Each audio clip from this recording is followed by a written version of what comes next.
fastest way for a woman to lose her life is via childbirth.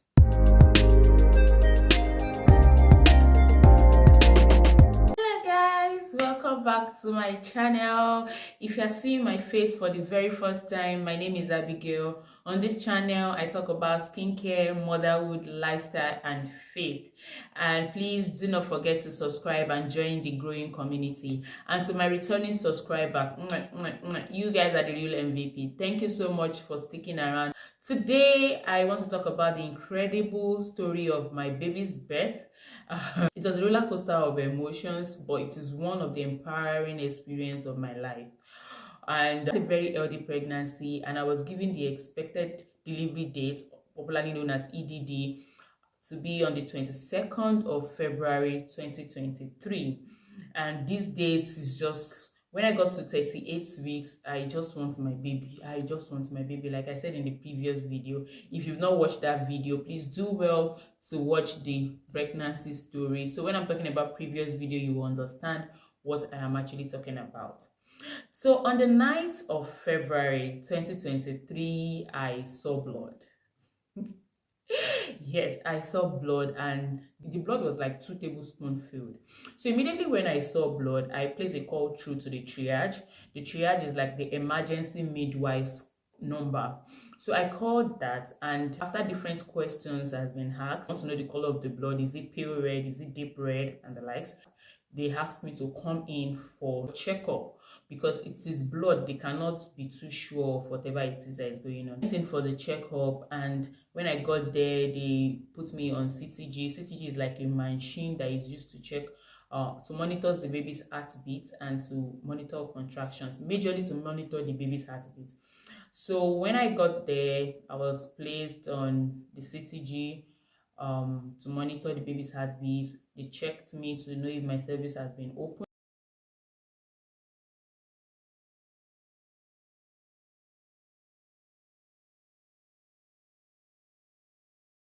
My cervix was still closed, and realized it was not a continuous blood. The consultant told me this might be a kickstart for the labor, and I will have to go home because they cannot keep me in the hospital unless I am in labor. So we came back home. On the 10th was originally my last scan appointment.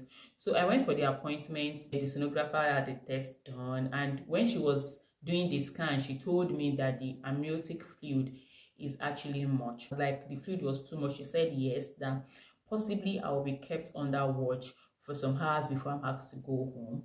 So, and after the scan, I went for the antenatal clinic just to see the consultant. So when the consultant checked the report of the scan and everything, it was like, okay, the amniotic fluid is much.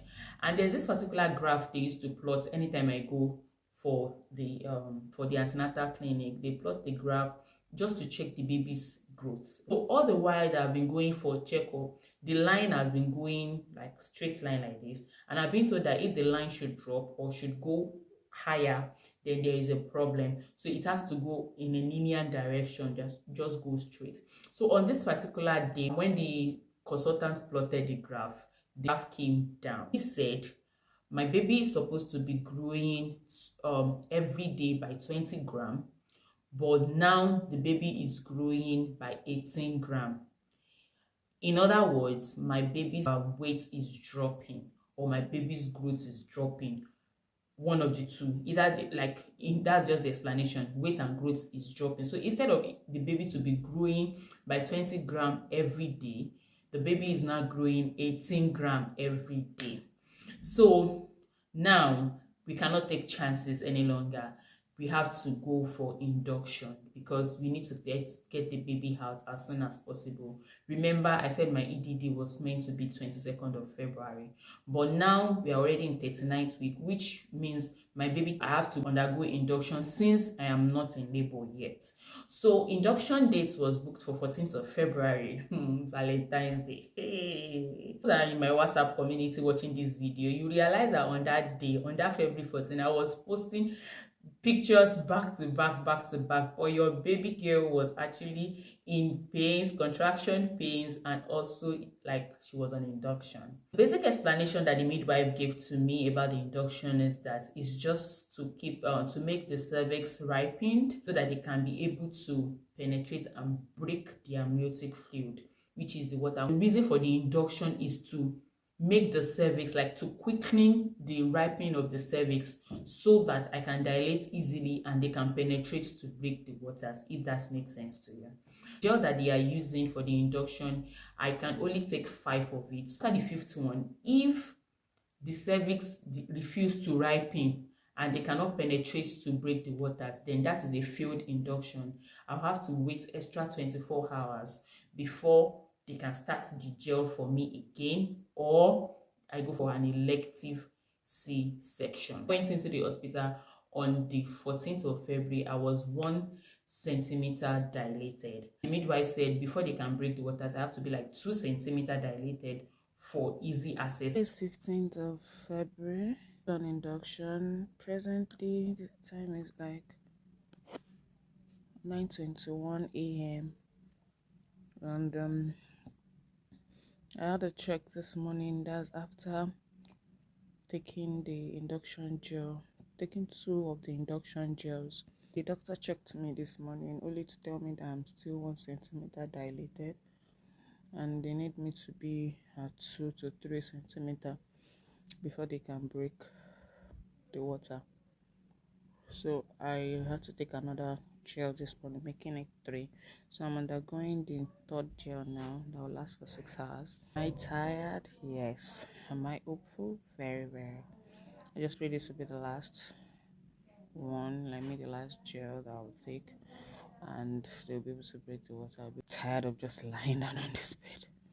And I'm having contractions. Yes, I'm having painful ones at that. So I think probably because this is my first child. Yeah, because I heard it takes a while when it's your first baby. So I can't wait.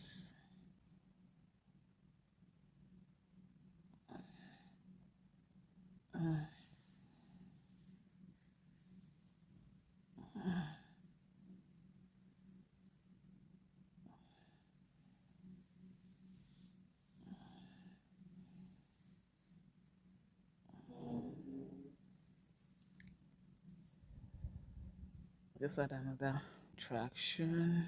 I have to take the 5 gels, and which ended in the early hours of 16th of February. All through this time, I was having contractions that are actually painful. But in my mind, I was like, I'm having contractions already. Oh. I never knew that contraction, way past contraction, is coming. It's coming. All my mind was like, oh, this is the contraction. I'm holding it well. Even though all through the process, the midwives were coming to ask me, do I need anything for my pain? I was like, no. I've been Naija babe. Waiting, they carry pain very well. I mean, Naija babe. No, I was just like, no, I'm fine. I'll be fine. I will hold it through. I never knew strong contraction is coming, that this one I'm having is just baby. In the early hours of the day was when I finished the gel. I was 2 centimeter dilated by then, that I can now break the waters, which will quicken the labor process. So I was moved to the delivery suite.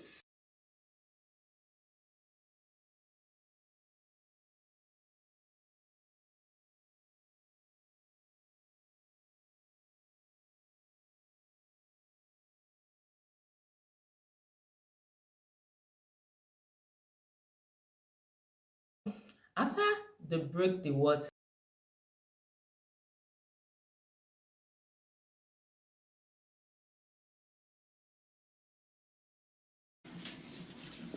the midwife said if after 2 hours the labor wasn't coming like it should come, then you have to pass a drip through me, which is morphine here, if I'm not mistaken, to also quicken the labor process. So I was placed on that drip after 2 hours, and the whole boost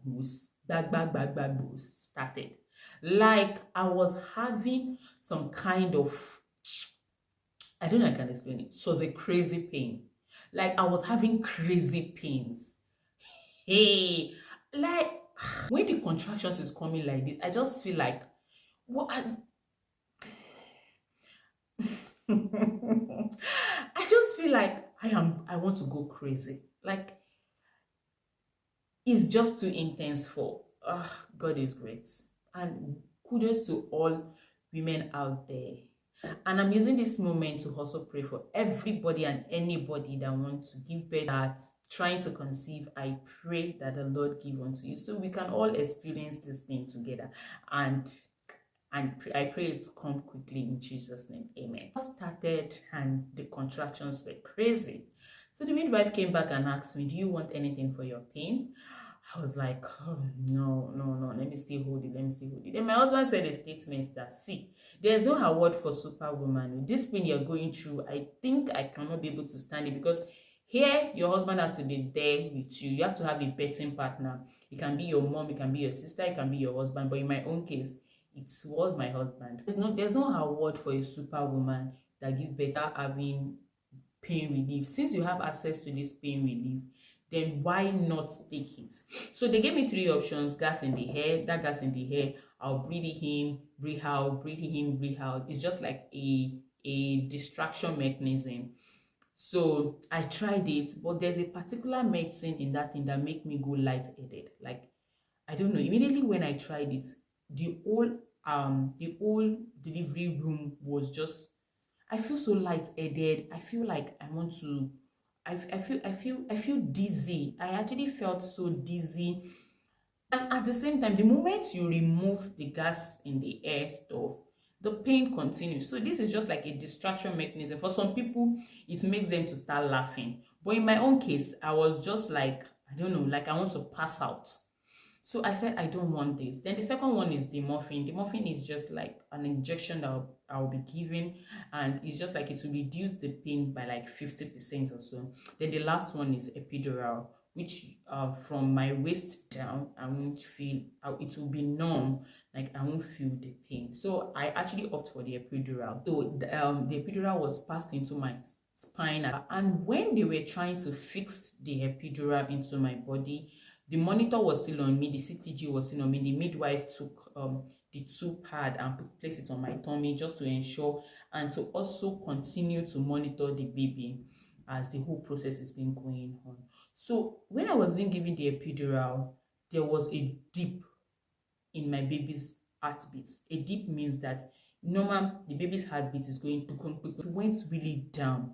The midwife said the average that it should be is 100, but this time the heartbeat went to like 70, and the second one I think like 60 or so. The dip was twice. It happened twice. So the midwife was concerned. She was like, what happened? Why the dip and everything? The epidural was fixed and beats became normal. The frequency became normal and everything. So all along in the room, I have this music I was listening to. It was a compilation of music that Tomike did on Audio Mark. So I just had it connected to a Bluetooth and I was just listening to music. I was elevating my spirits because I must be sincere and be factual. The fastest way for a woman to lose her life is via childbirth. I just pray for every pregnant woman this minute. I pray you won't have any reason to lose your life. Before I knew it, I started bleeding. I started bleeding. At first, I thought it was the water that was still coming out of my body. But this time around, I felt the heaviness that this thing coming out of my body is more than the water that's supposed to be coming out at this particular time. So I asked my husband that, wait, please come and help me check. Is it still water that is coming out of my body? Then he said no, that it is actually blood. So the midwife came just to come and she came to change the sheets that is being placed under to absorb the water. And when she changed the sheet, the whole sheet was filled with blood. And she was like, okay, that she needs to go and show the consultants because this amount of blood was actually too much. The explanation they could give is that either I am well dilated, I'm close to 10 centimeters. In some cases, there used to be bleeding. So they waited, but what was coming out of my body, this thing is not funny. This thing is actually, I felt like more blood is coming out of my body. So they had to check how well I'm dilated. Only for them to check. And I'm just 3 centimeters dilated. I mean, For how many hours? Just 1 centimeter? Are you joking? With all the pains I've passed through, 3 what? I was like, 3 centimeter. They're like, yeah, like I'm just 3 centimeter gone. And immediately they checked to know how dilated I am. My baby's heartbeat dropped again. Like there was a dip, and this time around, we could not take chances. So the consultant rushed in, and the next thing she said was that you need to have an emergency C-section. If I do not have that emergency C-section, it's one of two things. It's either I lose my baby or I lose myself. The woman said, we cannot take chances. You are just 3 centimeters dilated. You are bleeding and your baby's heartbeat is dropping. So we need to do something very fast. I just looked at my husband. I was like, okay, no problem. Sign the contract. I signed the contract because here I'm the one that is supposed to sign the contract. Lead me out to the theater. So my husband was there with me, trying to distract myself, talk to my husband, and the next thing I said, congratulations, here is your baby boy. And I saw my baby and I became emotional. That gosh, baby girl now has a baby. Oh. I became emotional. They had to stitch me up. My husband was the one to carry the baby. He's the one that cut the umbilical cord. And then they brought the baby back to me just to see, just to hold him and have the skin to skin touch and everything. So I could say the whole process of the operation took like less than 30 minutes, yes, before I was wheeled back into the delivery suite. And after the bleeding bag, I had the skin to skin bond with my baby. I breastfed him and I was just there. The epidural was still working. It has not wear off, meaning I could not even, I can't feel my legs. I can't feel anything from my waist down. You know, they had to give me a little dose when I was going for the operation as well. So that is how I had my baby boy. So at the point of birth, my baby was actually small because for like some weeks, it was dropping in growth. Do you understand? So I have my baby at 2.7. Yes. But now in less than 2 months, somebody is now 4 point something. Somebody is growing drastically, you know. So I had a fast recovery. Yeah, I could say that because I gave birth to my baby some minutes to 10 p.m. on the 16th of February 2023. And in the early hours of 17th of February 2023, I could stand on myself. I could add my bath myself. I could carry my baby. I could walk around. So I had my bath, I think, around 5 a.m. on the 7th. I was told to remove the plaster on the wound either on the 5th day and at most on the 7th day. The Nigerian in me did not allow me to remove it on the 5th day. On the 5th day. So I removed it on the 7th day, all by myself. And now you can hardly say if I actually had a C-section or not through the wound, except if I tell you that, oh, I had a C-section and here is where I was actually cut. I healed so well, and the major thing, C-section or no C-section, the major thing is that there's an healthy mom that is alive and an healthy baby that is alive. I was relieved. I was grateful that, wow, I met my baby alive. And here I am alive. From my experience, all I can say is that giving birth to a child, the delivery process, birthing process, or whatever you want to call it, is unpredictable. You can go from 0 to 100 in minutes. Anything can happen. Don't be too rigid. Don't be too, this is what I want, I don't want that. What matters is to have a healthy mom and a healthy baby. So the birthing story of my baby. It wasn't what I planned for, yeah, because I wasn't planning for a C-section, but it was still a life-changing experience for me. And this has brought me to the end of this video today. I'll see you in my next video. Please do not forget to subscribe, like, and share, and drop your comment. See you guys. Bye.